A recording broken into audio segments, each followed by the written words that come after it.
Doctor strange multiverse of madness movie की शुरुआत एक दूसरे डायमेंशन से होती है, जहां पर डिफेंडर डॉक्टर स्ट्रेंज और अमेरिका जारवेज को दिखाया जाता है। वे दोनों एक विशाल क्रिएचर से डरकर भाग रहे होते हैं। डॉक्टर स्ट्रेंज इस क्रिएचर को हराने के लिए अपनी पावर्स का यूज करते हैं, लेकिन वह क्रिएचर बहुत पावरफुल होता है।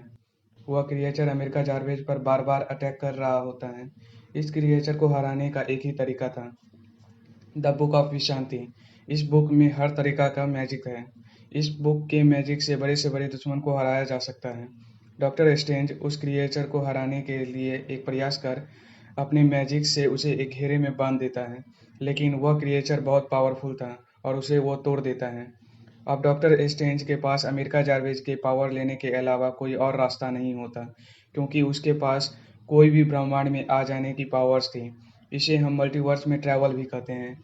इस छोटी सी बच्ची के पास बहुत बड़ी पावर्स थी, और यह पावर किसी दुश्मन के हाथों लग जाती तो बहुत बुरा होता। इसलिए डिफेंडर डॉक्टर स्ट्रेंज अमेरिका जारवेज की पावर लेने की कोशिश कर रहा होता है। इस पर जारवेज कहती है कि आप ऐसा नहीं कर सकते, क्योंकि आप दूसरों की जान बचाते हो। पावर लेने से आप मुझे मार दोगे। इसी बीच क्रिएचर का टेंटिकल डॉक्टर स्ट्रेंज को आकर लगता है और जारवेज को भी पकड़ लेता है। इससे जारवेज बहुत ज़्यादा डर जाती है। इससे एक दूसरा डायमेंशन खुल जाता है। डॉक्टर स्ट्रेंज अपने पूरे पावर्स का यूज करके उस क्रिएचर का टेंटिकल काट देता है, और अमेरिका जारवेज उस पोर्टल से होते हुए दूसरे डायमेंशन अर्थ 616 पर पहुंच जाते हैं, और इसी बीच डिफेंडर डॉक्टर स्ट्रेंज की मृत्यु हो जाती है। दूसरी तरफ हम अर्थ के डॉक्टर स्ट्रेंज को देखते हैं। ये सब एक सपने में देख रहे होते हैं। आज का दिन बहुत बड़ा था, क्योंकि आज उनके दोस्त की शादी थी। उनसे वे उनसे मिलते हैं और उसे कहते हैं कि मैं तुम्हें खुश देखकर बहुत खुश हूँ। इसी बीच शोर होती है। डॉक्टर स्ट्रेंज बाहर आता है और देखता है कि एक इनविजिबल पावर सब कुछ नष्ट कर रही होती है। अब डॉक्टर स्ट्रेंज उस इनविजिबल पावर को अपनी मैजिकल आई की सहायता से विजुअल करता है। वह एक बहुत बड़ा ऑक्टोपस मॉन्स्टर था। वह मॉन्स्टर एक लड़की पर हमला कर रहा होता है, और वह लड़की और कोई नहीं, का जारवेज होती है।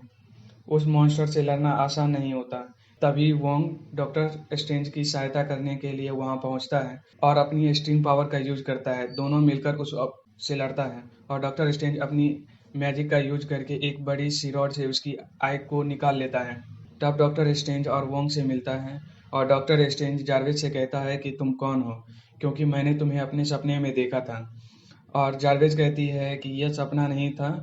तो फिर डॉक्टर स्ट्रेंज उसे साबित करने के लिए कहते हैं। जारवेज उन्हें डिफेंडर डॉक्टर स्ट्रेंज की डेड बॉडी दिखाती और कहती है कि जो मॉन्स्टर मेरी पावर्स लेने आए थे, वह वास्तव में किसी के द्वारा भेजा गया था।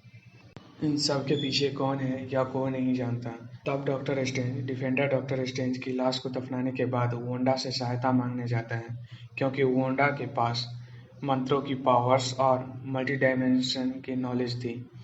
डॉक्टर स्ट्रेंज वोंडा से कहता है कि मैं एक बहुत बड़ी समस्या में हूँ। इस समस्या का हल एक बहुत बड़ा जादूगर ही कर सकता है, क्योंकि वोंडा भी एक जादूगरनी थी। इसलिए वो वोंडा से कहता है। फिर वोंडा कहती है कि इस समय अमेरिका जारवेज कहाँ है। अचानक स्ट्रेंज को याद आता है कि उसने अभी तक उसका नाम नहीं बताया था। तब यह पता चलता है कि उन सभी मॉन्स्टर को वोंडा ने ही भेजा है। डॉक्टर स्ट्रेंज वोंडा से पूछती है कि तुम ऐसा क्यों कर रही हो। तो वह कहती है कि मैं अपनी फैमिली के पास रहना चाहती हूँ, और वो तभी संभव है जब जारवेज की पावर ले लें और दूसरे डायमेंशन में चले जाए जहाँ पर उसकी फैमिली है। इस पर डॉक्टर स्ट्रेंज ऐसा करने से मना करता है। तो वोंडा कहती है कि तुम जारवेज को मेरे हवाले कर दो, नहीं तो उसे लेने के लिए स्कारलेट विच आएगी, और वह वहाँ से चली जाती है।